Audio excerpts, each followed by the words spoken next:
Second day ng OJT sa aming LCR City Hall, July 3, 2025. Second day, pagdating sa office, greet sa mga employee.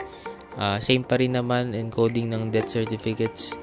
Kahapon I think June 3 to 8 yung na-encode ko, which is referring kung kailan na-register yung namatay na tao. Tapos ngayon, medyo nakarami na ako. June 16 na ako natapos. Name, sex, date of death, date of birth, age, place of death, civil status, religion, citizenship, residence, name ng father and mother, cause ng death, yung doktor na nag-announce ng death, and then yung nag-register sa namatay. Yan yung mga columns ng ine-encode ko.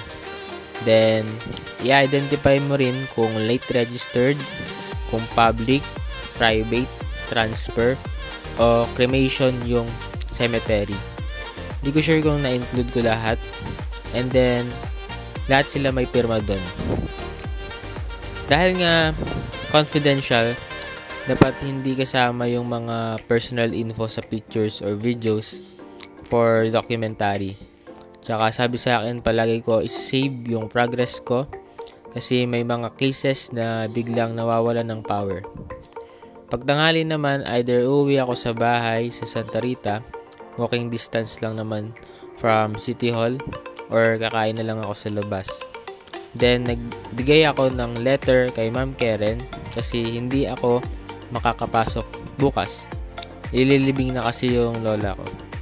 Bale, ang balik ko is Monday na ulit. So, yun lang muna for today. Thank you.